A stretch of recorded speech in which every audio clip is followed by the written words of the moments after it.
امریکی state department کے مطابق دنیا بھر میں ہر سال 2 کروڑ 70 لاکھ سے زائد افراد اسمگلنگ کا شکار ہوتے ہیں۔ اسمگل ہونے والوں میں بچوں اور عورتوں کی تعداد زیادہ ہوتی ہے۔ بچوں کی اسمگلنگ میں ڈیولپنگ کنٹریز زیادہ ہیں۔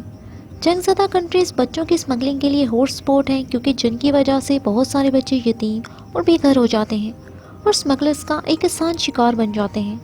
لیکن امریکہ کے ایک ڈیولپڈ کنٹری ہونے کے باوجود صرف کیلیفورنیا میں ہی اسمگلنگ کی ایک سال کے دوران 1500 کیس درج ہوئے ہیں، جبکہ بھارت میں اتر پردیش، بہار اور دلی بچوں کی اسمگلنگ کی ٹاپ لسٹ میں شامل ہیں۔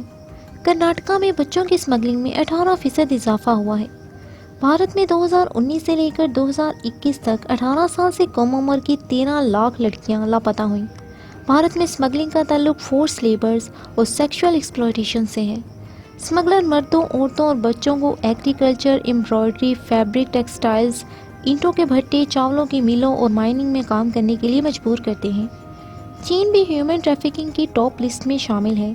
چین سے خواتین اور بچوں کو سیکشول ایکسپلائٹیشنز اور فورس لیبرز کے لیے تائیوان، افریقہ، یورپ، Thailand, Malaysia, Japan smuggle کیا جاتا ہے، جبکہ میانمار، ویتنام، منگولیا، شمالی کوریا، رومانیہ، انڈونیشیا، نیپال اور پاکستان کی خواتین اور بچوں کو فورس لیبرز اور سیکشول ایکسپلائٹیشنز کے لیے چین اسمگل کیا جاتا ہے۔ چینی بچوں کو پروسٹیٹیوشنز اور فورس لیبر کے لیے مجبور کیا جاتا ہے، جن میں بچوں سے بھیک منگوانا، چوری کرنا، اینٹوں کے بھٹوں میں اور فیکٹریوں میں کام کرنا شامل ہے۔ سیکشول ایکسپلائٹیشنز کا شکار ہونے والی خواتین میں تیزی سے اضافہ ہو رہا ہے۔ اسمگلر عام طور پر چینی دیہی علاقوں میں جا کر چینی خواتین کو اچھی تنخواہ اور بہتر زندگی کا لالچ دے کر انہیں آؤٹ آف کنٹری اسمگل کر دیتے ہیں۔ اکثر چینی مرد خواتین کو روزگار اور پیسے کا لالچ دے کر اغوا کر لیتے ہیں اور بعد میں ان علاقوں میں بیچ دیا جاتا ہے جہاں خواتین کی زیادہ مانگ ہے۔ حال ہی میں اسمگل ہونے والی خواتین میں زیادہ تر کی تعداد 20 سال سے بھی کم تھی اور کچھ 12 سال کی تھیں۔ چین کے صرف ایک صوبے میں میانمار سے تعلق رکھنے والی 21,000 خواتین اور لڑکیاں ہیں جنہیں زبردستی شادی پر مجبور کیا گیا تھا۔ چین میں بڑے پیمانے پر آرگن ٹریڈ یعنی اعضاء کی پیوند کاری کے لیے بچوں کو اسمگل کیا جاتا ہے۔ امریکہ کے بعد چین دنیا میں سب سے زیادہ آرگن ٹرانسپلانٹیشنز کرنے والا کنٹری ہے۔ چین کے وزیر صحت کے مطابق 1.5 ملین افراد آرگن ٹرانسپلانٹیشنز کا انتظار کر رہے ہیں۔ 2006 میں چین میں سزائے موت پانے والے قیدیوں کے اعضاء کا استعمال کرتے ہوئے 11,000 آرگن ٹرانسپلانٹیشنز کی گئی تھیں۔ اب جو 1.5 ملین لوگ ہیں جو انتظار کر رہے ہیں اپنے آرگن ٹرانسپلانٹیشنز کا، وہ ان اسمگلرز کے لیے ایک پرکشش آفر ہیں۔ کئی این جی او اور پولیس نے پاکستان میں ایسے بازاروں کی اطلاع دی ہے جہاں سرے عام عورتوں کی خرید و فروخت کی جاتی ہے۔ پاکستان میں human trafficking force labours especially prostitutions کے لیے کی جاتی ہے۔ پاکستان کے صوبہ پنجاب اور صوبہ سندھ میں اسمگل شدہ لوگوں کو اپنے غلام کی طرح رکھا جاتا ہے اور ان سے ہر طرح کا کام لیا جاتا ہے۔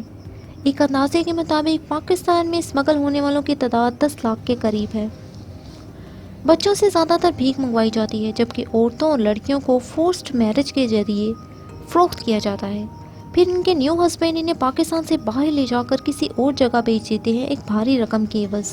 بہت سارے پاکستانی میل اور فیمیل چین، انڈونیشیا، ناروے، ترکی، برطانیہ اور ادر ویسٹرن کنٹریز میں لو اسکلڈ والی جاب کے لیے جاتے ہیں، جہاں وہ لیبر ٹریفکنگ کا شکار ہو جاتے ہیں۔ اسمگلر ان سے پاسپورٹ اور امپورٹنٹ پیپر ضبط کر لیتے ہیں، جبکہ افغانستان، آذربائیجان اور ایران سے تعلق رکھنے والے مرد، عورتوں اور بچوں کو پاکستان اسمگل کیا جاتا ہے، جہاں پاکستان کا طاقتور طبقہ ان اسمگل شدہ لوگوں کو اپنے غلام کی حیثیت سے ہر قسم کا کام کرواتا ہے۔ سندھ پولیس نے 2009 میں جاگیرداروں سے 2000 بندوا مزدوروں کو آزاد کروایا تھا۔ پاکستان کے حالیہ فائنینشیل کرائسس کی وجہ سے اسمگلر ینگسٹرز کو ابراڈ میں ایک اچھی معاوضے والی جاب اور اعلیٰ لگژری لائفز کا خواب دکھا کر انلیگل وے سے ابراڈ لے جاتے ہیں، جہاں انہیں کڈنیپ کر کے ان کے گھر والوں سے تاوان کا مطالبہ کرتے ہیں۔ ہیومن ٹریفکنگ کی ٹاپ لسٹ میں جو کنٹریز شامل ہیں ان میں افغانستان، یمن، لیبیا، میانمار، ساؤتھ سوڈان اور سیریا شامل ہیں، کیونکہ یہ کنٹریز کافی عرصے سے جنگوں سے جوجھ رہے ہیں اور اسی وجہ سے یہاں لا قانونیت بھی زیادہ ہے، جو اسمگلرز کو اٹریکٹ کرتی ہے، کیونکہ ان کنٹریز میں رہنے والے لوگ خود اس جنگی صورتحال سے نکلنا چاہتے ہیں، تو وہ اسمگلرز کا آسانی سے شکار بن جاتے ہیں۔